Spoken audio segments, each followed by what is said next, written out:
문재인 정부 때 심우정과 지금 윤석열 정부의 심우정은 같은 분입니까? 예, 그렇습니다. 네, 그렇게 믿어도 됩니까? 예, 그렇습니다. 네, 좀 떨떠름하신 것 같은데. 아닙니다. 그래요? 자, 살아있는 권력에 대한 수사를 하는 게 검찰의 수사의 본령이다. 이렇게 검사들이 끊임없이 얘기를 했어요. 과거 문재인 정부 때도 윤석열 검찰총장도 이 얘기를 그렇게 강조했습니다. 동의하십니까? 예, 살아있는 권력이든 어떤 권력이든 동일한 법과 원칙에 따라서 수사를 해야 된다고 생각합니다. 지금 대한민국 검찰은 살아있는 권력에 대해서 동일한 잣대로 수사하고 있다고 보고 평가하십니까? 모든 수사를 검사들이 사명감을 갖고 법과 원칙에 따라서 하고 있다고 생각합니다. 네.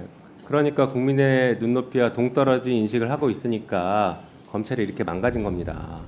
검찰총장 후보자마저도 이 자리에서 국민 면접을 보는 이 자리에서 지금 대한민국 검찰이 국민 눈높이에 맞게 모든 사람을 법과 원칙에 따라 공정하게 수사하고 있다고요? 그렇게 인식하시니까 검찰이 이렇게 망가지고 있고 국민들로부터 신뢰를 얻지 못하고 있는 것입니다. 적어도 이 자리에서는 후보자께서는 국민 눈높이에 맞지 않은 부분이 있다라고 하면 제가 총장이 돼서 바꿔보겠습니다. 이런 결기를 보이셔야지. 여전히 지금 선배들이 한 거랑 똑같은 행동, 똑같은 태도로 이 자리에 임하시면 아무것도 달라지지 않아요. 그러면 여전히 총장이 되고 나서는 살아있는 권력인 윤석열 대통령과 김건희 여사 뒤 봐주려고 하는 검찰로 낙인 찍힐 것입니다. 어떻게 생각하세요? 결기를 보여줄 수 있어요? 어떠한 사건이든 동일한 기준과 잣대를 가지고 규정에 따라서 법과 원칙에 따라서 하겠다고 말씀드립니다. 네. 그때 그 심우정과 지금의 심우정이 좀 다른 것 같습니다. 답변하시는 거 보니까. 자, 살아있는 권력에 대한 수사는 혹여나 검찰총장이 잘못을 저지르더라도 똑같이 적용돼야 됩니까? 그렇습니다. 만약에 후보자가 검찰총장이 되면 본인이 잘못한 게 있다라고 하면 공정하게 수사해야 된다. 수사를 공정하게 받을 용이 있습니까? 물론입니다. 네, 적극적으로 수사 받을 용이 있어요? 저를 검사들의 그 직무 관련 범죄가 있다면은 네. 그런 상황을 대비해서 좀 공수처가 있는 거 아니겠습니까? 공수처는 수사를 하는 곳이고 수사를 그렇게 받을 의지가 있냐고요, 적극적으로. 물론입니다. 네. 만약에 총장으로서 업무를 수행하다가 위법, 위헌적인 행동을 한다라고 하면 국회가 탄핵을 할 수 있는데 국회가 탄핵한다라고 하면 적극적으로 응할 것입니까? 잘못이 발견되면요. 잘못이 발견됐다는 그러니까 탄핵이라는 거는 이 정도도 답을 못 하십니까? 아닙니다. 됐습니다. 자, 특활비 얘기를 잠깐 해볼까요? 그 예산이 정해져 있어요. 그 전에 한번 물어봅시다. 특활비는 어디다 쓰는 겁니까? 검찰의 특활비는? 수사 정보 등 기밀 유지가 필요한 네. 부분에 쓰이도록 되어 있습니다. 네, 검찰이 정보를 합니까? 범죄 첩보는 수집할 수 있습니다. 무슨 근거로 할 수 있어요? 법에 그렇게 하게 돼 있어요? 수사를 위해서는 당연히 첩보 수집, 내사 단계가 전제가 되는 것입니다. 네, 그게 법에 돼 있냐고요. 법적 근거를 가져와 보십시오. 첩보 수집할 수 있는지. 그리고 거기에 특활비를 쓸 수 있는지 한번 근거를 대보세요. 자, 그 다음에 특활비 어디다 씁니까? 구체적으로. 구체적으로 지금 어디에 쓰자는 말씀인지 어느 분야에 어떻게 쓰냐는 말씀이신가요? 어떨 때 특활비 쓰는지 예를 하나만 들어보세요. 예를 들면은 이제 마약 수사 같은 경우에는 주로 다크웹에서 거래가 이루어지니까 네, 마약 수사 빼고 다른데. 보이스피싱이나 이런 부분에 있어서도 수사에 특활비가 필요한 부분이 있습니다. 해외에서 지금 범죄자들이 해외에 있거나 그러면은 추적을 네. 위해서도 특활비가 사용될 수 있습니다. 예, 특활비가 아니어도 충분히 쓸 수 있을 것 같은데요. 그런 돈들은 꼭 기밀을 요하는 건 아니잖아요. 돈을 쓰는 건 똑같은데. 아니 근데 지금 네, 나머지 누구한테 비용은 누구한테 기밀을 요하는 겁니까? 검사들 빼고 모든 사람에게 기밀을 요하는 돈입니까 이게? 그렇지 않습니다. 네. 자, 네. 그러면 특활비 용도에 쓰지 않고 다른 곳에 유용해서 썼다라고 하면 횡령죄가 됩니까 안 됩니까? 그거는 제가 위원님 정확한 상황을 모르는 상황에서 그냥 위원님 말씀만 듣고 답변드리기 어렵습니다. 예산의 항목 자체가 용도가 엄격하게 제한되어 있는 건 맞습니까? 특활비가? 수사 기밀 또 정보 수집 등이 필요한 분야에 쓰이도록 되어 있습니다. 엄격하게 제한되어 있는 건 맞아요? 딱 거기만 쓰게? 그 이것도 답을 못 관련된 내용에 대해서 쓸 수 있도록 지금 규정되어 있습니다. 그러니까 제한이 돼 있냐고요. 특활비의 용도는 제한이 되어 있죠. 그렇죠. 자, 제한되어 있는 용도가 제한되어 있는데 예산 항목을 유용하면 불법 영득 의사가 인정된다가 대법원 판례입니다. 특활비 용도대로 쓰지 않으면 횡령죄이고요. 경우에 따라서는 국고 손실죄가 됩니다. 특가법상.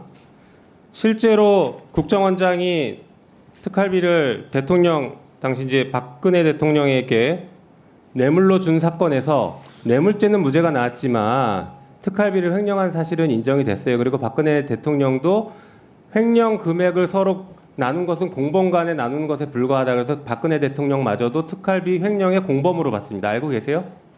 예, 그런 판결이 있었던 걸 알고 네, 있습니다. 그러니까 특활비를 제대로 안 쓰면은 횡령죄가 성립하고 만약에 후보자가 그렇게 했으면 후보자에게도 횡령죄가 성립되는 것이겠죠. 잠깐 화면 보시죠.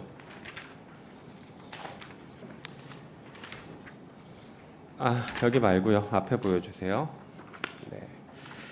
이거 말고요. 네.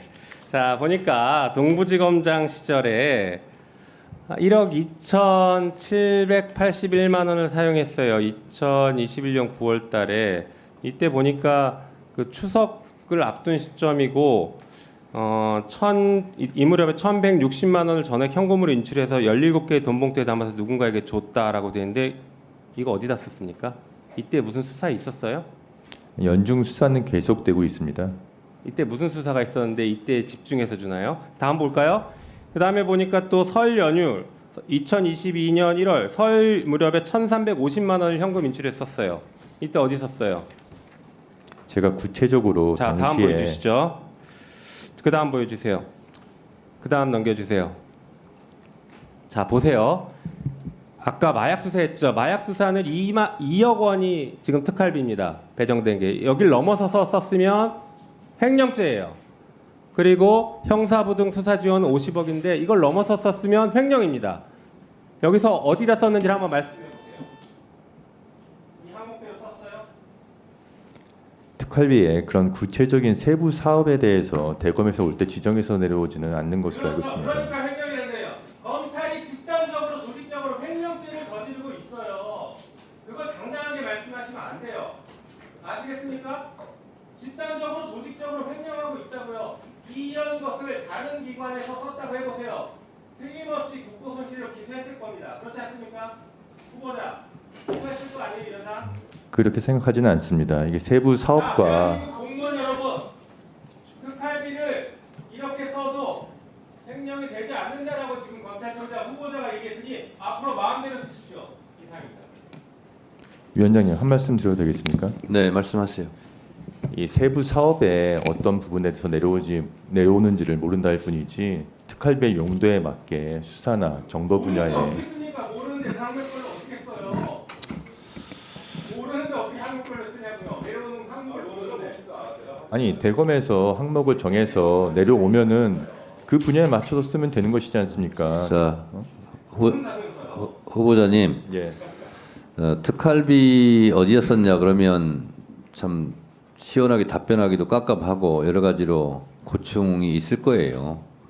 보통 떡값을 수사를 검사들이 하죠. 근데 특활비로 검사들 떡값 내리고 삼겹살 사주고 뭐 그런 거 아니에요? 그런 돈으로 쓰기도 하죠.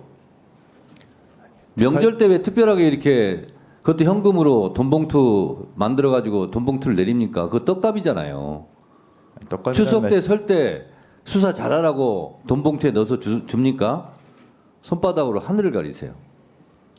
위원장님 수사가 연중 진행되고 있습니다. 연중 근데 왜 하필이면 명절 때 몰아서 그걸 줍니까? 3, 4배씩. 명절 때도 수사가 진행되고 당시에도 여러 가지 수사가 진행됐습니다. 심우정 후보자님, 예. 본인은 추석 때 설 때 고향에 안 가요? 안 갔어요 지금까지? 계속 수사했어요?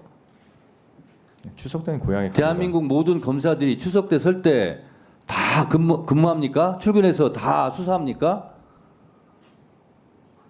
본인들은 고향 안 가요? 검사들은? 고향 갈 때 주는 거 아니에요. 아니면 아니라고 증명을 한번 해보세요. 특활비 그 상식적으로 국민들이 다 생각하는 겁니다. 차라리 말을 하지 마세요. 거짓말을 할 바에는 차라리 그냥 침묵하세요. 그리고 괴로운 표정을 지으세요. 그게 낫습니다. 아니 검사들이 특활비를 수사나 이런 곳에 쓰지 그 외에 뭐 자기의 무슨 생활비나 이런 거 쓰는 것도 아닙니다. 후보자님, 제가요 국정원 국정을 다루는 정보위 야당 간사로 예산 결산 심사 소위원장 하면서 다 봤어요. 가슴에 손을 얹고 생각하세요. 그리고 말하세요. 그 정부 공개 청구해서 받은 세금 도둑 잡아라 이런 프로그램 다 나오지 않습니까? 삼겹살 사주고 떡값 주고 한 거 그거 사실이 아니에요? 진짜로? 그 왜 그러십니까? 차라리 그냥 침묵하세요. 저희가 예산 결산 심사할 때 다 봤어요. 그리고 그 명세서 못 내면 우리가 주장하는 대로 생각할 테니까 그래서 특수활동비 전에 깎을 테니까 그렇게 알으려고 그랬어요. 위원장님, 지금 수년에 걸쳐서 특수활동비의 집행을 좀 저희들도 투명하고 공정하기 위해서 여러 가지 제도 개선을 해왔습니다. 자, 이모 서울지검장이 검사들한테 봉투 나눠줘 가지고 적발된 적 있죠? 그 특수활동비 아니에요? 기억 안 나세요? 본인은?